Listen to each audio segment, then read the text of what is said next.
Hello guys, today I wanted to just do a quick video about how to make a boss battle in Geometry Dash. Now, this shouldn't be too complicated, you should be able to get this fairly quickly.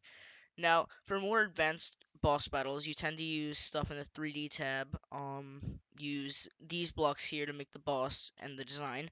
But we're going to be doing something far less complicated, and we're just going to use one of the in-game monsters, and we're going to use the simple in-game monster. This one has trickier animations and stuff. So we're going to use the dragon, I believe it's called, and you want to scale it up. You can scale it up really however you want. I have scale hacking on, so I could scale it up past 2.0, but I'm just going to leave it at 2.0 because that's the default in-game that most people can go up to. So it doesn't really matter what color it's at, and we can set any song we want. Let's just set this to like, I don't know, I guess Clutterfunk. Yeah, that works. Um, Ideally you want the boss to be like at a drop of some kind, but so there's a few things we just have to get set up immediately. So first things first, we want to set up a move trigger. So we can probably set this up like right around here. And we want to do lock to player X and target group 1. And then, depends how long you want your boss battle to go on for. I'll just set that to like 99. And then you want to go into edit group of whatever you want to be your boss monster. And set it to whatever group you have that move trigger on. And now if we playtest, now this boss battle is going to stay on the X value, on the X axis of the player. So let me just make sure this is at a good spot. Yeah, that's good. I'm going to move them up like one more.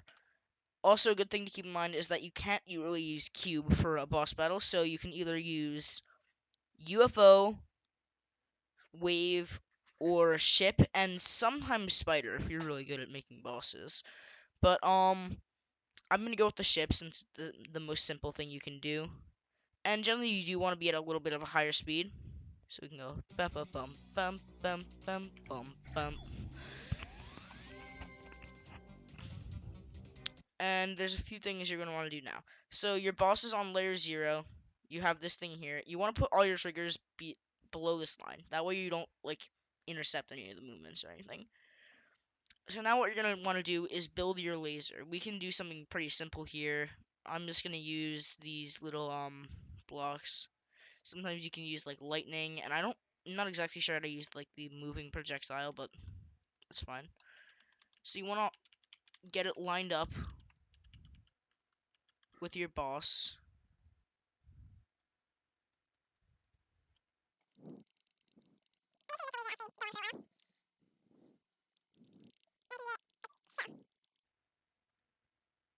And right now we have a little bit of a problem because this laser does not do any damage. And it's always visible. And it doesn't even lock. So first things first, just set this to your group that is going to be following the player. So now the laser is always going to be coming out of the boss, and that's good to know because we know we now need to add some more to this laser. That should be...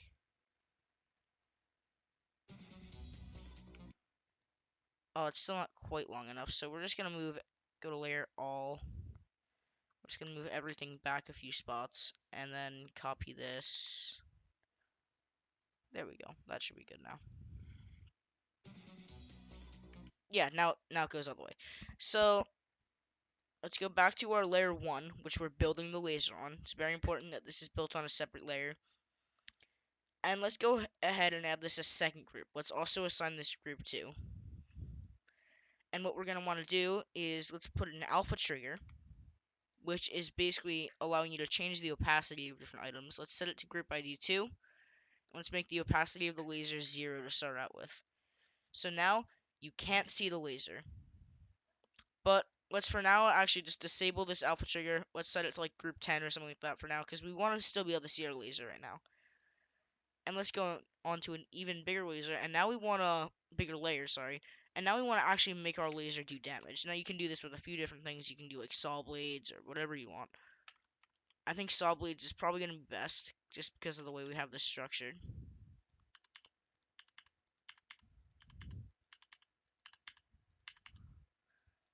And now you have all your saw blades.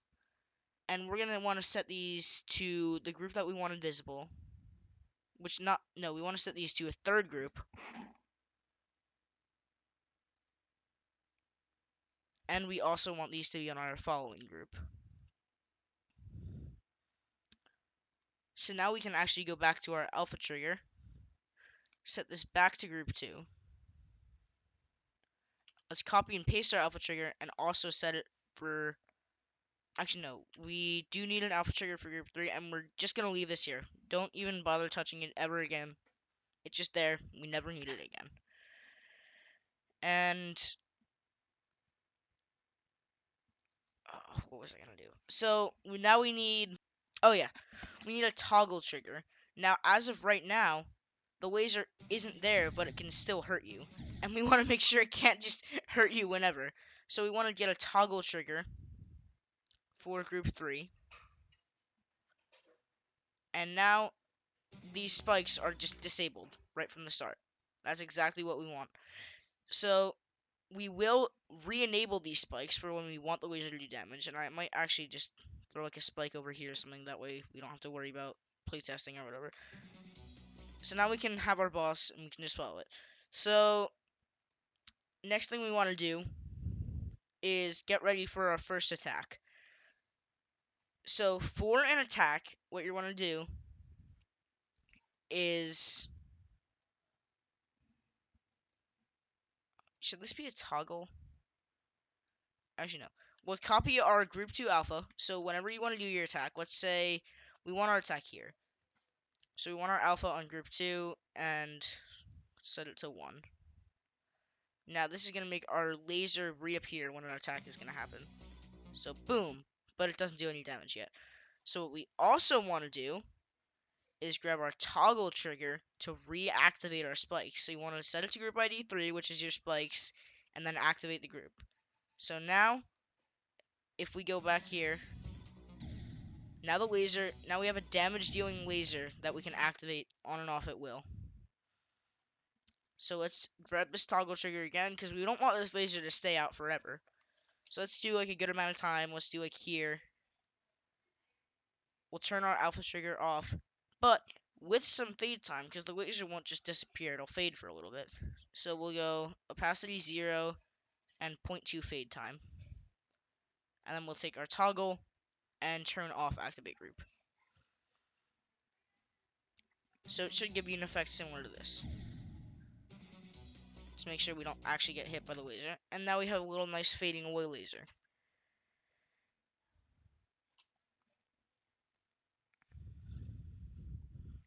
What else was I going to do?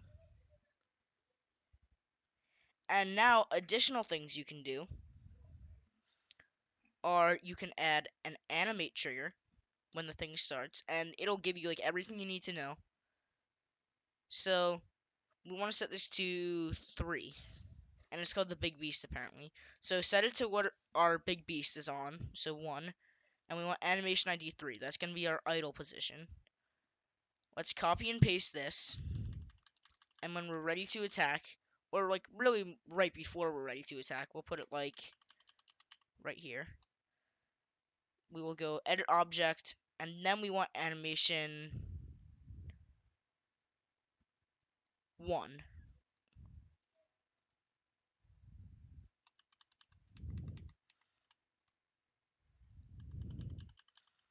And then we want right here, it is animation 2 for attack end, and then animation ID 3 for idle. So now we have an effect like that. There we go. So now he is, yeah, he's ready to go. And now we can copy and paste this general setup. So we have now where we want to do our attack again. So let's say we want him to attack again here. But what we also want to do is, let's say we want him to move up before we attack. So right around here, let's add a move trigger. And this is going to be targeting group ID 1, which is a big monster.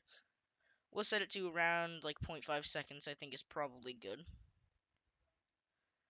And let's say we want him to move up 4 grid squares. Now, grid squares work weird in triggers because it's 10 units for every grid square. So if we want to move up 4 spaces, we'll say 40 grid squares. If we wanted to move down 4 spaces, we could say -40. But let's do that. And now what is going to happen is he attacks, he moves up, and he attacks again. Perfect, right? And now we can copy and paste this general setup as much as we want. We can also just edit our beam a little bit if you want the beam to look a little better. So you can go into our color things. If we want it to be a red beam, we can make it all red. And now we have him firing a big red laser beam that does damage. So thank you for watching my little boss tutorial, guys. Hope you enjoyed, and I will see you in the next one.